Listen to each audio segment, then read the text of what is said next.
नमस्कार। दरस में आपका स्वागत है। दरस में आज ऐसे शख्सियत मौजूद हैं जो अपने नाम के अनुरूप है।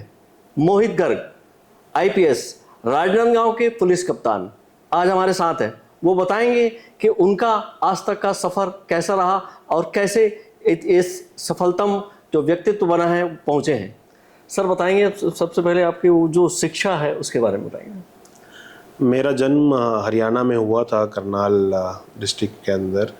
और मैं बहुत छोटा था, करीब 10 महीने का था जब फादर की जॉब लग गई थी दिल्ली गवर्नमेंट में, तो फैमिली दिल्ली शिफ्ट हो गई थी। तो मेरी स्कूलिंग पूरा दिल्ली में हुई। उसके बाद में इंजीनियरिंग भी मैंने एनएसआईटी दिल्ली से ही की, द्वारका से।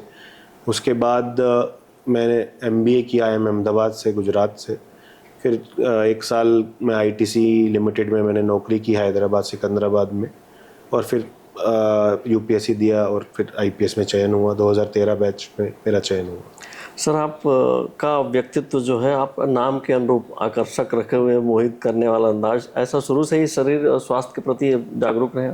देखिए, शरीर तो भगवान की देन है, जेनेटिक बोलूँगा।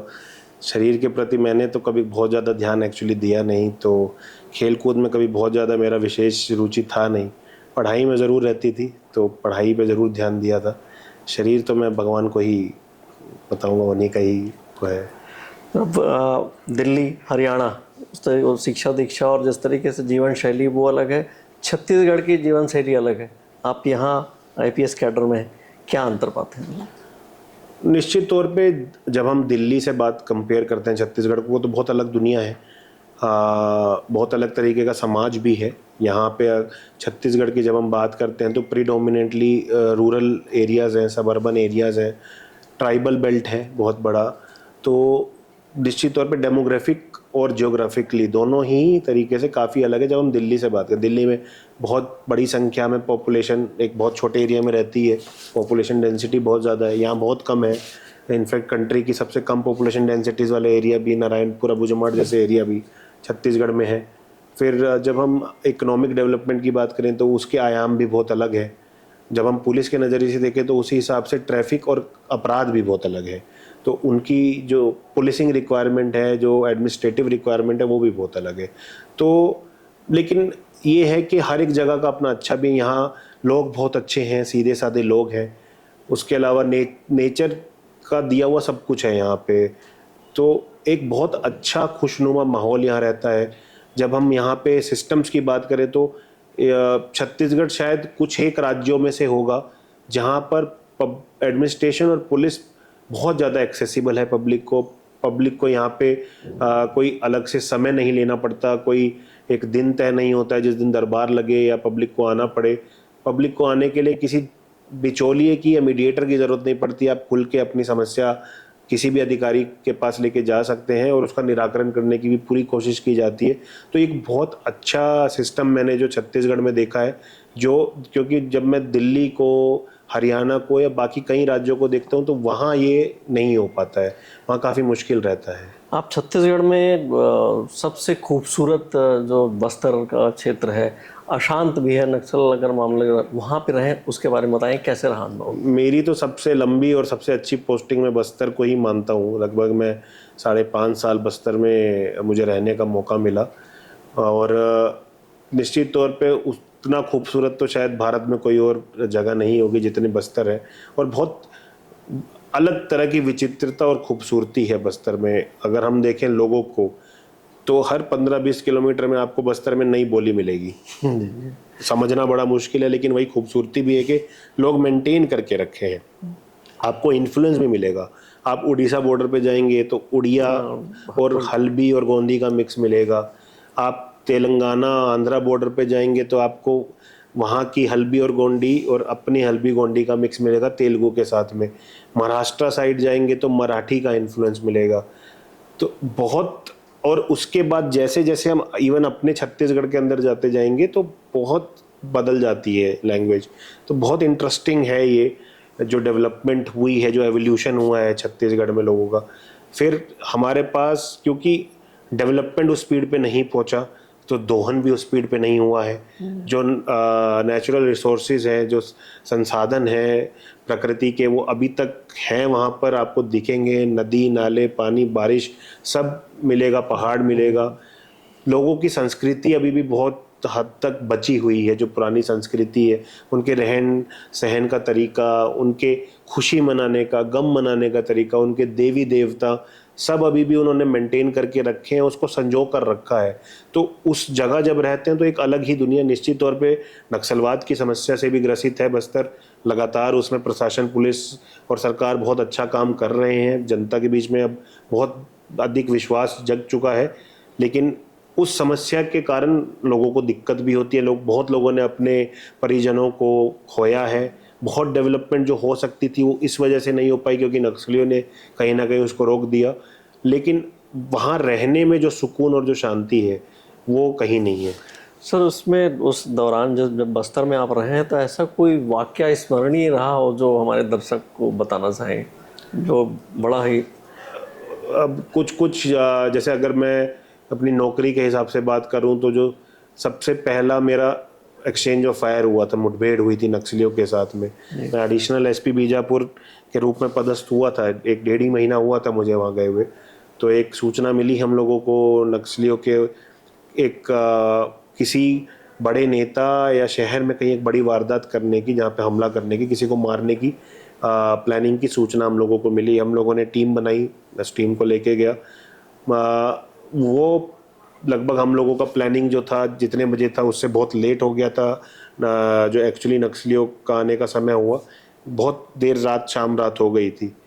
तो उसमें जब मुठभेड़ शुरू हुई, तो जब फायरिंग हुई तो पहली बार कान के पास से गोली निकली। निश्चित तौर पे एकेडमी में हम लोगों ने खूब फायरिंग प्रैक्टिस की थी, लेकिन जब असल ज़िंदगी में जब गोली चलती है तो वो कुछ क्षण के लिए, मतलब जो सन रह जाते हैं बोलते हैं, वो सन रह गए। फिर जो मेरे साथ मेरी टीम वाले थे वो मुझे वापस लेकर आए कि आपको सर बचना है और आप लोगों को हमें भी लीड करना है। थोड़ी देर बाद मेरे एक सब इंस्पेक्टर के पैर में गोली भी लगी, तो उसको निकालने में और नक्सलियों के हम लोगों ने फिर जवाबी फायरिंग की, तो 4 नक्सलियों को हमने मार गिराया, हथियार बरामद हुए। एक बहुत अच्छा ऑपरेशन था और मेरा सब पहला बड़ा ऑपरेशन था, और उसी में इतना कुछ देखा तो हमेशा यादगार रहता है। उसके अलावा बहुत सारे ऑपरेशंस किए, बहुत सारे कम्युनिटी, मनवा, पूना, बीजापुर में शुरू किया, नेलानार, नियानार हम लोगों ने नारायणपुर में शुरू किया। बहुत सारे अलग अलग प्रोग्राम्स हम करते थे लोगों से जुड़ने के लिए। लोगों की समस्याएं देखते थे, 20-20, 25-25 किलोमीटर दूर लोग राशन लेने के लिए आते थे, पढ़ने के लिए बच्चों को बहुत दूर जाना पड़ता था। तो वो प्रैक्टिकल समस्याएं जो क्षेत्र की है वो देखने को मिलती थी, तो ये सब चीज़ें याद रहता है। फिर नारायणपुर में हम देवी देवताओं की जो पूजा होती है ट्रेडिशनल, वो देखे हम लोगों ने। बहुत ही अद्भुत वो एक्सपीरियंस था और अविस्मरणीय है वो। सर, अब छत्तीसगढ़ में राजनांदगांव में आप पुलिस कप्तान के रूप में हैं। राजनांदगांव राजनीतिक रूप से भी महत्वपूर्ण है, धार्मिक पर्यटन स्थल है, सबसे बड़ा है यहाँ पे, और तीसरा कुछ इलाकों में नक्सल प्रभावित भी। तीनों पर ही आपको ध्यान देना है, तो तालमेल कैसे कर पा रहे हैं, कैसे उसको? देखिए, निश्चित तौर पे राजनांदगांव में एक अच्छा सभी चीज़ों का मिश्रण है। जब हम शहर की बात करते हैं, अर्बन पुलिसिंग भी है, अर्बन रिक्वायरमेंट भी है। पॉलिटिकली बात करते हैं तो पॉलिटिकली भी हमेशा से काफ़ी एक्टिव रहा है राजनांदगांव जिला। जब हम धार्मिक की बात करते हैं, जैसे अपने डोंगरगढ़ में बहुत बड़ा धार्मिक संस्थान है, मंदिर है जहाँ जिसकी मान्यता बहुत ज़्यादा है। बाजू में जैन मंदिर भी है जिसकी भी बहुत बड़ी मान्यता है। और भी बड़े बहुत सारे मंदिर हैं पूरे ज़िले में जहाँ पे काफ़ी बड़ी मात्रा में भीड़ आती है। और आखिरी में नक्सल समस्या, जो खासकर हमारा जो गोंदिया से जो बॉर्डर लगता है उस पे जो नक्सलों की जो मूवमेंट रहती है, वो तो इतने वर्षों का एक्सपीरियंस है नक्सली में, तो नक्सली समस्या को तो निश्चित तौर पे बहुत गंभीरता से देखा जाता है। और उस पे लगातार जो टीम है, टीम को अलग से ब्रीफ करते हैं, अलग से ऑपरेशंस प्लान करते हैं ताकि नक्सलियों की मूवमेंट पे कंट्रोल हम कर सकें। जहाँ तक मंदिर और लॉ एंड ऑर्डर की बात है, उसको लेके काफ़ी सजग है राजनांदगांव पुलिस, और हमारी कोशिश यही रहती है कि पर्याप्त बल हम लोग हर जगह पर लगा के रखें ताकि कोई घटना ना घटित हो। साथ ही पहले ही जो संबंधित आयोजक है, जो लोग जुड़े हैं, उन लोगों से पहले ही बात करने की, मीटिंग करने की लगातार कोशिश रहती है। इस मामले में जिला प्रशासन भी हमेशा सहयोग करता है और जॉइंट मीटिंग्स हम लोग हमेशा करते हैं। तो उस चीज़ को जॉइंटली जब करते हैं तो बड़ी स्मूथली वो ड्यूटीज़ हो जाती हैं। और अर्बन पुलिसिंग की जहाँ तक हम बात करते हैं, अर्बन पुलिसिंग पे तो लगातार काम हो रहा है। अभी हम लोगों ने प्रोजेक्ट त्रिनेत्रा शुरू किया है, जिसके अंदर हम करीब 400 सीसीटीवी कैमरे शहर में लगवा रहे हैं। 10 ट्रैफिक सिग्नल लाइट्स लगी हैं, ट्रैफिक सिग्नल लाइट शुरू हो गई हैं, उनके ऊपर कैमरे का काम भी शुरू हो गया है। और जो बाकी शहर में कैमरे लगने हैं उनका भी एक मॉडर्न कंट्रोल रूम बन रहा है, जो यहीं एसपी ऑफिस में बनाया जा रहा है। तो एक नए आयाम पे हम, ताकि हम उसमें ITMS, ई चालान, ये सब चीज़ें शुरू करेंगे तो अर्बन पुलिसिंग भी इससे बेहतर होगी।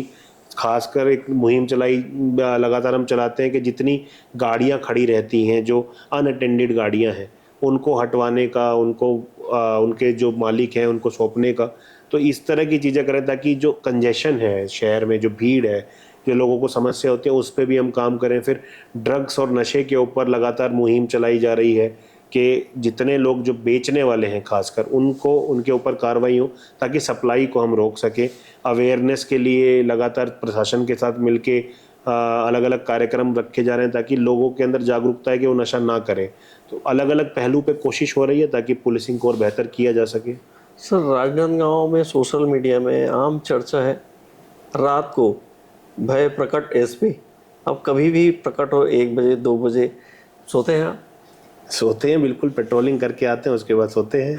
तो किस तरीके से क्या पाते हैं रात को? रात को तो काफ़ी कसावट नज़र आ रही है, तो ऐसा कब से कर रहे हैं यार? यहीं आके किए या शुरू से ही ऐसे ही रात को आप कभी भी निरीक्षण में निकल जाते हैं? नहीं, एक्चुअली ये सीखा मैंने जब मैं बिलासपुर में CSP था।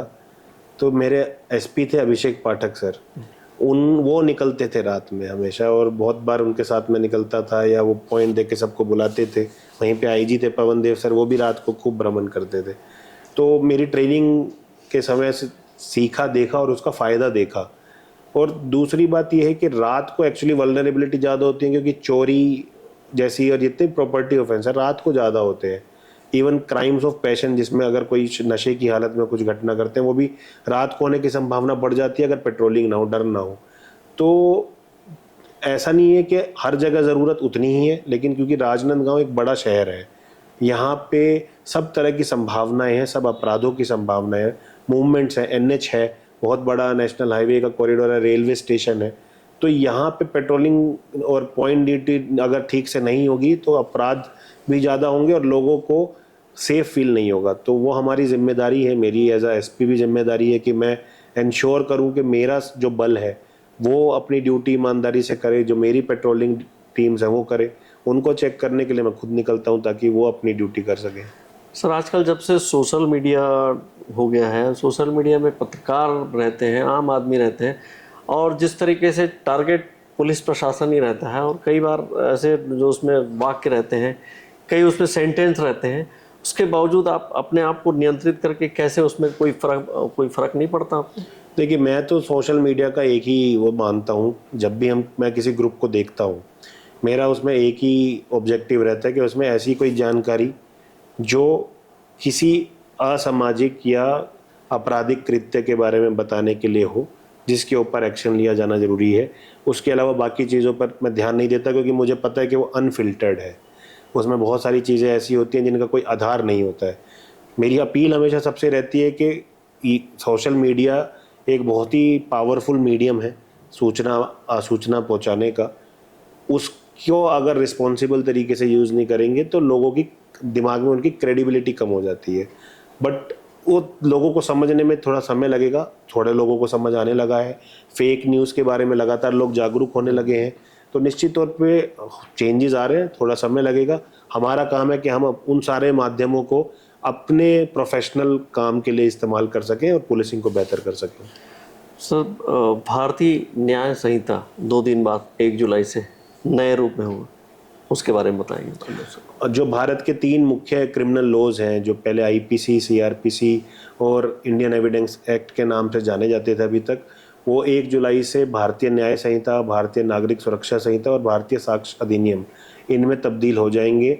काफ़ी बदलाव किए गए हैं। सबसे बड़ा बदलाव तो है कि वो भावना का ही बदलाव है कि जो पहले दंड को देख के बनाए गए थे कानून, अब वो न्याय को देख के बनाए गए हैं। उसमें सभी के लिए, चाहे वो पुलिस का विवेचक हो, चाहे वो प्रार्थी हो, चाहे वो पीड़िता हो, चाहे वो अक्यूज्ड हो, और उसके अलावा जितने भी बाकी जो संबंधित टीम्स रहती हैं, चाहे वो जुडिशरी हो, चाहे वो प्रोसिक्यूटर हो, चाहे वो फॉरेंसिक टीम हो, चाहे डॉक्टर्स हो, सभी के लिए, चाहे विटनेस हो, सभी के लिए उसमें कुछ कुछ ऐसे बदलाव किए हैं जिससे न्याय जल्दी और अच्छे तरीके से मिल सके, चाहे वो प्रार्थी को मिलना हो, चाहे वो अपराधी को मिलना हो। और साथ ही साथ पूरी प्रोसेस को मॉडर्न एज के हिसाब से डिजिटाइज किया गया है। आप एफआईआर से लेके आप चालान तक, निर्णय तक सब ऑनलाइन हो सकता है, समन्स ऑनलाइन दिए जा सकते हैं, सूचनाएं ऑनलाइन दी जा सकती हैं। तो उस तरीके से काम किया जा रहा है कि सीसीटीएनएस और आईसीजेएस पोर्टल जो पुलिस, प्रोसिक्यूशन और जुडिशरी जो क्रिमिनल जस्टिस सिस्टम का पार्ट है, उन सबको एक डिजिटल माध्यम से जोड़ा जाने की कोशिश हो रही है। साथ ही बाकी जो लोग हैं, जनता, जैसे कि EFIR, 0 FIR, समन्स, ये सब चीज़ें लाई गई हैं। टाइमलाइंस स्ट्रिक्ट कर दी गई हैं, बढ़ा दी गई हैं कुछ चीज़ों में जिसमें टाइमलाइन नहीं होती थी, उन चीज़ों में बना दी गई है ताकि जो पूरी प्रक्रिया है जिसमें इतना समय लगता था वो समय न लगे और हर एक अकाउंटेबल हो जाए कि कितने समय में पूरी प्रक्रिया का निराकरण होना है। इसमें सर जैसे किशोर बच्चों और महिलाओं, इनके लिए भी कुछ क्या चेंजेस किया गया है कि इनको फायदा हो, या ये इनके बगैर बेखौफ होके बगैर डर के? बिल्कुल। हालांकि जो शासन है, सरकार है, वो शुरू से ही महिला और बच्चों के खिलाफ होने वाले अपराधों के मामले में बहुत ही सेंसिटिव रही हैं। बहुत सारे अमेंडमेंट्स लगातार समय समय पर आए हैं। अभी नए कानून में भी वो सारे अमेंडमेंट्स तो साथ में लाई गए हैं। उसके अलावा जैसे महिला कोई अगर प्रार्थी है, खासकर अगर लैंगिक अपराध का अगर होता है किसी के साथ, तो उस केस में महिला विवेचक ही शुरू से लेकर आखिर तक पूरी विवेचना करें, फिर उनकी वीडियोग्राफी हो। कोर्ट में भी महिला जो अधिकारी है वही उनका बयान ले सकते हैं और उनकी भी वीडियोग्राफी हो। ये सब चीज़ें, फिर उनकी जो डिटेल्स हैं उसको लोपित करने के लिए सभी लोगों को, चाहे वो पुलिस हो, चाहे प्रोसिक्यूशन हो, चाहे जुडिशरी हो, चाहे मीडिया हो, सभी को स्ट्रिक्टर गाइडलाइंस हैं कि उनकी आइडेंटिटी पब्लिक ना हो और उनके मामलों में त्वरित कार्रवाई हो। टाइमलाइंस बहुत स्ट्रिक्ट फिक्स की गई हैं। यहाँ तक कि डॉक्टर्स का जो पहले टाइमलाइन फिक्स नहीं था, उनके लिए भी 7 दिन की टाइमलाइन फिक्स कर दी गई है। तो ये बहुत बड़े चेंजेस हैं। फिर सभी अपराधों में जो फॉरेंसिक टीम है उसका जाना अनिवार्य है ताकि जो अपराधी है उसको सज़ा मिलने में आसानी हो, सज़ा का प्रतिशत बढ़े और सज़ा की संभावना बढ़े, ताकि जो लोग छूट जाते थे अनायास वो ना छूटें। तो महिलाओं के लिए काफ़ी चेंजेस हैं। फिर बच्चों के जब हम बात करते हैं तो बच्चों की डेफिनेशंस में काफ़ी बदलाव कर दिए गए जो बहुत मॉडर्न और प्रोएक्टिव कदम है। जैसे कि पहले बच्चे का मतलब सिर्फ फीमेल चाइल्ड होता था, अब वो मेल, फीमेल और ट्रांसजेंडर तीनों है, जो कि एक बड़ा चेंज है और इम्पोर्टेंट चेंज है। फिर एज को सिर्फ 2 ही कैटेगरी में रखा है, 18 से कम, 18 से ज़्यादा, जो बहुत आसान कर देता है बहुत चीज़ों को, जो अलग अलग नियमों में पहले धाराओं में अलग अलग जो उम्र हुआ करती थी। और साथ ही बच्चों के केस में अगर कोई ज़बरदस्ती बच्चे को किसी आपराधिक कृत्य में उससे कोई आपराधिक कृत्य कराता है तो जो संबंधित व्यक्ति है उसको उस अपराध का भी जो बच्चे ने किया है और करवाने का भी, दोनों की सजा मिलेगी। तो बहुत सेंसिटिव है। और फिर बार बार अपराध करने पे सजा भी मल्टीपल सजा का है। तो ऐसा नहीं है कि एक बार सजा अपराध करके दोबारा गए तो उतनी ही सजा मिलेगी, दोबारा किया तो सजा ज़्यादा मिलेगी। तो और बाकी सभी अपराधों में भी, खासकर महिला और बच्चों के अपराधों में सजाएं बढ़ा दी गई हैं। तो बहुत कठोर और अच्छे नियम और चेंजेस किए गए। सर, जिस तरीके से सोशल मीडिया का उपयोग हो रहा है, इलेक्ट्रॉनिक गैजेट्स का उपयोग हो रहा है, इसके लिए नए कानून में क्या किया है क्या, ताकि फेक न्यूज़ हो या इस टाइप की जो घटनाएं ज़्यादा ना हो, तो इसके लिए क्या उसमें प्रावधान? गैजेट्स के लिए तो जैसे मैंने बताया, पूरी प्रक्रिया को जितना डिजिटाइज कर सके, जितना, जैसे EFIR ही सबसे बड़ी चीज़ है, शुरुआत थी। आप फ़ोन के माध्यम से, ईमेल के माध्यम से सूचना दे सकते हैं जिस पे पुलिस कार्रवाई करेगी। 3 दिवस के भीतर अगर प्रार्थी आके साइन कर देता तो FIR में कन्वर्ट हो जाएगी। तो ये बड़े पॉजिटिव चेंजेस हैं। फिर समन्स हो गए, पूरी प्रोसेस को ऑनलाइन करने का हो गया, सर्च सीजर की वीडियोग्राफी जो मैंडेटरी है वो, ताकि अकाउंटेबिलिटी बढ़े, पुलिस की ट्रांसपेरेंसी सिस्टम में बढ़े, ये सब चीज़ें हैं। फेक न्यूज़ के लेके जहाँ तक बात है कि जब हम किसी गलत इन्फॉर्मेशन के बेस पे कोई अपराध होता है, तो जैसे मॉब लिंचिंग के बहुत प्रकरण देश में है, तो उसको लेके एक नया धारा जुड़ी है। ऑर्गेनाइज क्राइम जो सोशल मीडिया के माध्यम से या किसी भी माध्यम से अगर कोई ग्रुप बनते हैं, खासकर अगर आप देखेंगे आज के मॉडर्न युग में हैकर्स हो गए, या जो बहुत सारे केस आ रहे हैं फ्रॉड्स के, जिसमें किसी फ्रॉडुलेंट इन्वेस्टमेंट टूल में, चाहे वो शेयर मार्केट हो, चाहे क्रिप्टो हो, चाहे कोई और माध्यम हो, उसमें इन्वेस्टमेंट करवाते हैं, उन सब में अगर कोई संगठित रूप से करता है तो उसके लिए नई धारा बनी है। तो बहुत स्ट्रिक्टर चीज़ें हो गई हैं अभी। ये सब चीज़ें जो पहले थोड़े शिथिलता थी कहीं पे, वो ख़त्म हो गई है।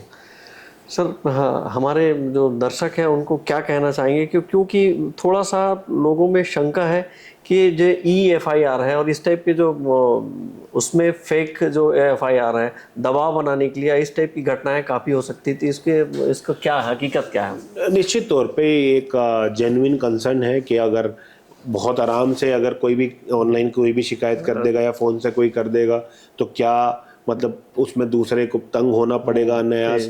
तो इसी चीज़ को बचाने के लिए जो शासन ने जो नियम बनाया, सरकार ने जो नियम बनाया है, उसमें 3 दिन में आपको जाके साइन करना होगा प्रार्थी को, तभी वो FIR होगी, तब तक वो FIR नहीं होगी। तो ये उसी को सेव करने के लिए एडिशन किया गया है, ताकि वेरीफाई हो सके। ऐसा नहीं है कि कोई कुछ भी शिकायत करे और उसके ऊपर सीधा कार्रवाई हो जाएगी।